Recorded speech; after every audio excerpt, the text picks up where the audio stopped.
ಸಿಂಚಿನ ಎಷ್ಟು ಚೆನ್ನಾಗಿ ಕಾಣಿಸ್ತಿದ್ಯಮ್ಮ. ಮಗು ಹೋದಾಗ್ಲಿಂದ ನಿನ್ನ ನೋಡಕ್ ಆಗ್ತಿರ್ಲಿಲ್ಲ. ಇವತ್ತು ನೋಡು ನಿನ್ನ ಮುಖದಲ್ಲಿ ಎಷ್ಟು ಕಳೆ ತುಂಬಿದೆ.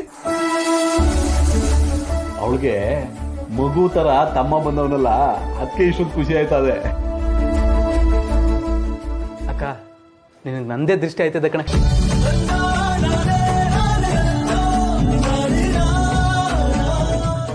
ನೋಡ್ದ ಸಿಂಚು, ನೀನೊಬ್ಳು ಖುಷಿಯಾಗಿದ್ರೆ ಈ ಮನೇಲಿ ಎಲ್ಲರೂ ಖುಷಿಯಾಗಿರ್ತಾರೆ ಅಂತ. ಅದಕ್ಕೆ ಯೋಚನೆ ಮಾಡಬೇಡಿ, ಇನ್ಮೇಲೆ ನಾನು ಖುಷಿಯಾಗೇ ಇರ್ತೀನಿ. ಅದು ನಮ್ಮ ಅಕ್ಕ ಅಂದ್ರೆ. ಪೂಜೆಗೆಲ್ಲ ರೆಡಿ ಮಾಡಿದ್ದೀನಿ. ಶಾಸ್ತ್ರಿಗಳು ಹೇಳಿರೋದೆಲ್ಲ ತಂದಿಟ್ಟಿದ್ದೀನಿ. ನೀವೊಂದ್ಸಲ ನೋಡ್ಬಿಡ್ತೀರಾ? ಅಲ್ಲ ಕಣಮ್ಮ, ನಿನ್ನ ಮನೆ ಒಳಿಕೆ ಬಿಟ್ಕೋಬಾರ್ದು ಅಂತಿದ್ದೆ. ನೀನಾಗಿ ಮನೆ ಒಳಗೆ ಸೇರ್ಕೊಂಡ್ಬಿಟ್ಟು ನಮ್ಮನೆ ಇಷ್ಟಕ್ಕೆಲ್ಲ ತಲೆ ಆಗ್ತಿದ್ಯಲ್ಲ. ನನ್ನ ಮನೆ ಒಳಗೆ ಬಿಟ್ಕೊಂಡವ್ರೆ ಅಂದ ಮಾತ್ರಕ್ಕೆ ಏನು ಬೇಕಾದ್ರೂ ಮಾಡ್ಬೋದು ಅಂತನಾ? ಅವೆಲ್ಲ ಇಲ್ಲಿ ನಡೆಯೋಕ್ಕಿಲ್ಲ. ಸುಮ್ಮನೆ ಮನೇಲಿ ಏನಾಯ್ತು ಅದನ್ನು ತಿನ್ಕೊಂಡು ತೆಪ್ಪಗೆ ಯಾವ್ದಾದ್ರು ಮೂಲೆಯಲ್ಲಿ ಕೂತಿದ್ರೆ ಸಾಕು.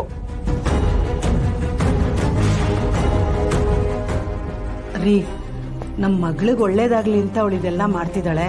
ಅವಳಿಗೆ ಯಾಕ್ರಿ ಸುಮ್ಮನೆ ಬೈತಿದ್ದೀರಾ? ಓಹೋ, ಏನಮ್ಮ ಇದು? ಅವಳು ಮಕ ನೋಡಿದ್ರೆ ಆಗಲ್ಲ ಅನ್ನೋ ಥರ ನಡ್ಕೋತಿದ್ದೆ. ಈಗ ನೋಡಿದ್ರೆ ಅವಳನ್ನೇ ವಹಿಸ್ಕೊಂಡು ಮಾತಾಡ್ತಾ ಇದ್ಯಲ್ಲಮ್ಮಿ. ನಿನ್ನ ಮಗನ ತಲೆ ಕೆಡಿಸ್ದಂಗೆ ನಿನಗೂ ಏನಾದ್ರು ತಲೆ ಕೆಡಿಸ್ಬಿಟ್ಟವಳ ಹೆಂಗೆ? ಹಾಗೇನಿಲ್ಲ ರೀ. ಅವಳು ಏನೇ ಮಾಡಿದ್ರು ಸೊಸೆ ಅಂತ ನಾನು ಒಪ್ಕೊಳ್ಳೋದಿಲ್ಲ. ಆದರೆ ಮನೆಯಲ್ಲಿ ಪೂಜೆ ನಡೀತಿದೆಯಲ್ಲ, ಅದಕ್ಕೆ. ನಿನ್ನ ಕೈಲಾದ್ರೆ ಮಾಡು, ಇಲ್ಲ ಅಂದ್ರೆ ದುಡ್ಡು ಕೊಟ್ರೆ ಅದಕ್ಕೆ ಅಪ್ಪನಂಗೆ ಮಾಡೋರು ಅವರೇ. ನಾನು ಖರ್ಚು ಮಾಡಿಸ್ತೀನಿ. ಅಪ್ಪಯ್ಯ, ಹೊರಗಡೆಯವ್ರು ಮಾಡೋದಕ್ಕೂ ಮನೆಯವ್ರು ಮಾಡೋದಕ್ಕೂ ವ್ಯತ್ಯಾಸ ಇರೋದಿಲ್ವೇನಪ್ಪಯ್ಯ? ನೀವು ಇಷ್ಟೆಲ್ಲ ಅವಮಾನ ಮಾಡಿದ್ರು ಅದನ್ನೆಲ್ಲ ಸಹಿಸ್ಕೊಂಡು ನಗ್ನಗ್ತಾ ಪೂಜೆಗೆಲ್ಲ ತಯಾರಿ ಮಾಡ್ತಾವ್ರೆ. ನೀವು ನೋಡಿದ್ರೆ ಬಾಯಿ ಬಂದಂಗೆ ಮಾತಾಡ್ತಿರಲ್ಲ.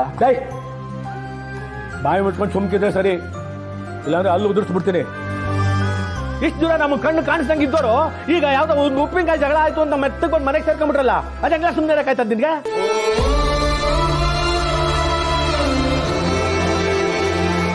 ನಾನು ರಾಜಕೀಯದಲ್ಲಿರೋನ್ಕಲ್ಲ ಇಂಥ ಸುಳ್ಳ ಸಾವಿರಾರು ಹೇಳಿದ್ದೀನಿ. ಏನೋ ನನ್ನ ಮೇಲೆ ಚಾಲೆಂಜ್ ಹಾಕೊಂಡು ಏನೋ ಮಾಡಿ ಕಿತ್ತು ಗುಡ್ಡೆ ಹಾಕ್ತೀವಿ ಅಂತ ಹೋದ್ರಲ್ಲ, ಈಗ ಮನೆಗೆ ಒಕ್ಕರ್ಸ್ಕೊಂಡ್ಬಿಟ್ರು ಮತ್ತೆ. ಯಾಕೆ ಹೇಳು? ಅವ್ರ ಕೈಲಿ ಏನು ಕಿಸ್ಸಕ್ಕಾಗ್ಲಿಲ್ಲ, ಅದಕ್ಕೆ. ಅಪ್ಪಾಜಿ, ನೀವು ತುಂಬಾ ತಪ್ಪಾಗಿ ಮಾತಾಡ್ತಿದ್ದೀರಾ. ಅಮ್ಮಿ ಕಂಡು ಕೂತ್ಕೊಳ್ಳ ಕಂಡಿದ್ದೀನಿ.